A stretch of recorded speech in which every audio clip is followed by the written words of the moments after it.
Hello everyone, welcome back to all of you. I hope you are quite healthy and happy at your places during COVID-19. Yesterday we have discussed resources. What are resources? Resources क्या हैं? प्रत्येक वस्तु जिसका उपयोग हम क्या करते हैं अपनी नीड्स को पूरा करने के लिए करते हैं उसको हम क्या बोलते हैं? रिसोर्सेज कहते हैं. Today we are going to start type of resources. Resources के कितने टाइप्स हैं? रिसोर्सेज के कितने प्रकार हैं? Resources are generally classified into natural, human made and human. Resources को प्राकृतिक, ह्यूमन मेड मानव द्वारा निर्मित एंड ह्यूमन इसमें क्लासिफाइड किया जाता है. First one is a natural resources. Natural resources that are drawn from nature and used without much modification are called natural resources. Natural resources क्या होते हैं? ये हमें डायरेक्टली नेचर से मिलते हैं और इसमें कोई भी मॉडिफिकेशन हम लोग नहीं करते हैं. मॉडिफिकेशन कोई भी नहीं होती है, इसको हम बोलते हैं नेचुरल रिसोर्सेज कहते हैं. The air we breathe, the water in our lakes and river, the soil, mineral are all natural resources. हवा जो हम सांस लेते हैं, पानी नदियों और झीलों में, सॉइल्स है, मिनरल्स हैं, ये दैट आर नेचुरल रिसोर्सेज. ये सारे क्या हैं? नेचुरल रिसोर्सेज हैं. Many of these resources are free gift of nature and can be use directly. ये बहुत सारे जो रिसोर्सेज होते हैं हमें फ्री गिफ्ट नेचर से मिला होता है और हम उसको डायरेक्टली यूज कर सकते हैं. In some case, tool and technology may be needed to use our natural resources in the best possible way. अब नेचुरल रिसोर्सेज को अच्छे तरीके से मतलब बेस्ट वे से उसको हमने अगर यूज करना है तो हम क्या करते हैं? हमें टूल्स एंड टेक्नोलॉजी की क्या पड़ती है? जरूरत पड़ती है. And natural resources are classified into different groups. Natural resources होते हैं उसको डिफरेंट ग्रुप में क्लासिफाइड किया गया है. एंड इसमें depending upon their level of development and use, origin, stock and distribution. Level of development विकास और प्रयोग के स्तर, उसका उद्गम कैसे हुआ है, ओरिजिन, स्टॉक भंडार और उसके बाद वितरण. Okay, now the first start the level of development and uses. On the basis of their development and user, resources can be classified two groups: actual and resources, potential resources. Development और उसके resources का use है उसके आधार पर उसको two groups में classified किया गया है. First one is actual resources and potential resources. Actual resources वास्तविक संसाधन और पोटेंशियल संभाव्य संसाधन. what are actual resources? Actual resources क्या होते हैं? Actual resources are those resources whose quantity is known. Actual resources वास्तविक संसाधन वे होते हैं जिसकी हमें मात्रा पता होती है. And these resources are being used in present. ये संसाधन, ये resources इस समय उपयोग किए जा रहे हैं. And rich deposit of coal in Ruhr region of Germany and petroleum in the West Asia and the dark soil of Deccan plateau in Maharashtra are all actual resources. Germany के क्षेत्र में रूर में बहुत मात्रा में कोल मिलता है वहां पे. एंड पेट्रोलियम वेस्ट एशिया में पेट्रोलियम और महाराष्ट्र के डेक्कन प्लेटू में काली मिट्टी. ये ऑल आर क्या है? ये एक्चुअल रिसोर्सेज हैं. Potential resources are those whose entire quantity may not be known. जो potential में संभाव्य resources वे resources होते हैं whose entire quantity may not be known. जिसकी entire जो quantity है उसके बारे में पता नहीं होता है, उसकी मात्रा हमें ज्ञात नहीं हो सकती है. And these are not being used at present. इसको present में use नहीं किया जा रहा है. These resources could be used in future. ये जो resources हैं इनको फ्यूचर में भविष्य में यूज किया जा सकता है. The level of technology we use as present may not be advanced enough to utilize these resources. जो टेक्नोलॉजी का लेवल है जो आज हम प्रेजेंट में यूज करते हैं that is not advance. In resources को यूटिलाइज करने के लिए वो एनफ नहीं है. And The uranium found in Ladakh is an example of potential resources.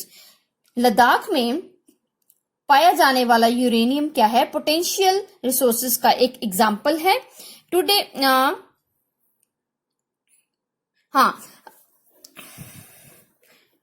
That could be use in future, जिसको हम फ्यूचर में यूज कर सकते हैं। High speed wind are a potential resources 200 years, 200 वर्ष पहले बहुत तेज गति से चलने वाली जो एक विंड है वो क्या है, एक यहाँ इसका बेस्ट एग्जाम्पल है। And today they are actual resources, आज वो क्या है, एक एक्चुअल रिसोर्सेज हैं। The and wind farm generate energy using wind mill like in Netherland, you will find some in Nagarkol in Tamil Nadu and on the Gujarat coast।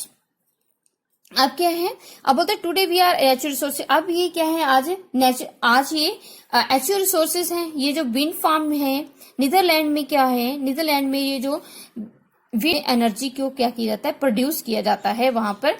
And you will find, आप जो है तमिलनाडु के नगरकोल है वहां पे, और गुजरात के जो कोस्टल एरिया है वहां पे इस चीजों को आपको ये देखने को मिलेंगे।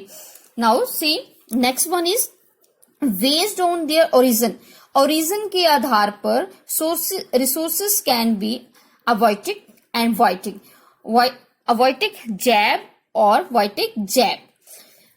अवॉइटिक रिसोर्सेज आर नॉन लिविंग, अवॉइटिक जो रिसोर्सेज होते हैं वो नॉन लिविंग होते हैं, जबकि वाइटिक रिसोर्सेज जो होते हैं वो लिविंग रिसोर्सेज होते हैं।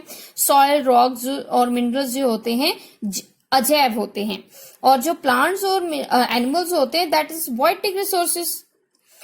Natural resources can be broadly categorise renewable और non renewable resources.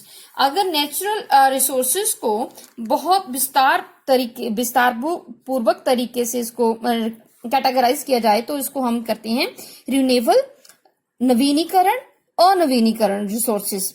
Renewable resources क्या होते हैं, फर्स्ट ऑफ ऑल नो, पहले रिन्यूएबल रिसोर्सेज के बारे में जानते हैं। रिन्यूएबल रिसोर्सेज वे रिसोर्सेज होते हैं that are those which are renewed and replenished quickly, जिसको जल्दी से रिन्यूड किया जा सकता है और रिफिल जल्दी से किया जा सकता है, उसको रिन्यूएबल रिसोर्सेज कहते हैं। Some of these are unlimited, ये क्या होते हैं, अनलिमिटेड होते हैं। Are not affected by human activities, और जो ह्यूमन की जो एक्टिविटीज होती हैं उससे इफेक्ट नहीं होते हैं। Such as solar and wind energy, इसमें सोलर और इसके एनर्जी सोलर विंड और एनर्जी इसके एग्जाम्पल है। Yet careless use of certain, अगर ये जो रिन्यूएबल हमारे रिसोर्सेज है, अगर हम इसका क्या करें, केयरलेसली इसका यूज करें तो लाइक वाटर, किस तरह से, water, soil, forest can be effect the stock. इनका अगर हम केयरलेस वे से इनका यूज करते हैं तो इनका जो स्टॉक्स है वो इफेक्ट हो सकता है। Water seems to be unlimited renewable source, water जो है ये क्या है, अनलिमिटेड रिन्यूएबल रिसोर्सेज है।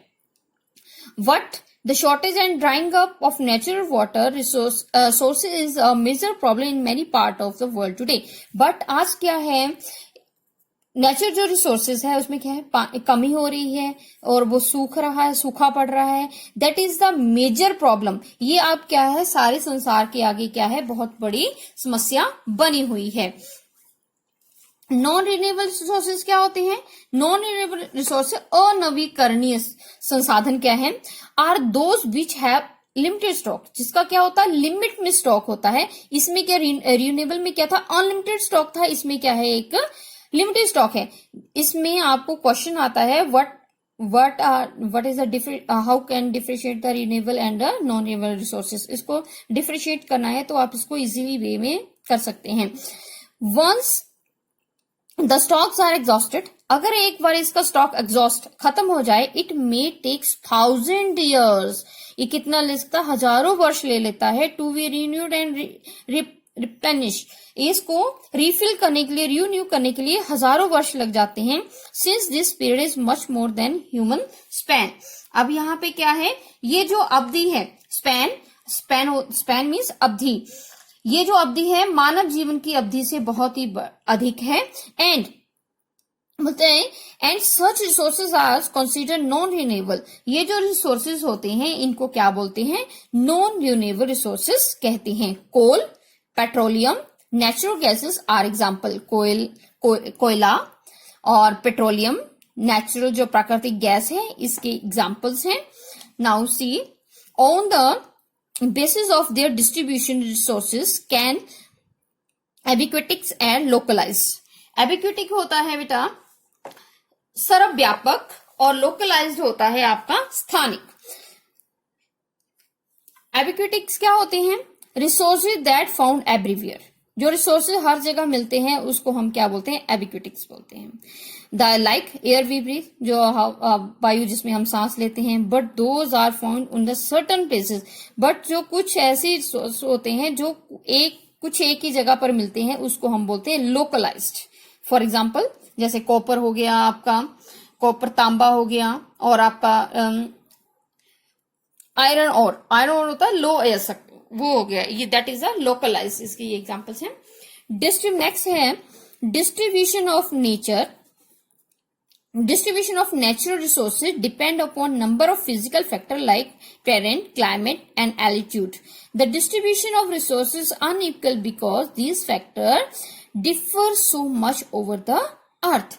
अब क्या है, जो हमारे नेचुरल रिसोर्सेज हैं उनका जब डिस्ट्रीब्यूशन होता है वो उनका टेरेन, क्लाइमेट, जलवायु एंड एल्टीट्यूड, हाइट, ये सारे जो फैक्टर हैं उसके ऊपर क्या करता है, ये डिपेंड करता है।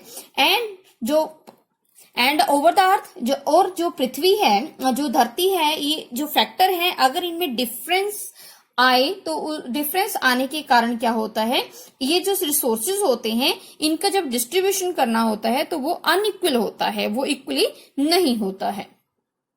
Thank you.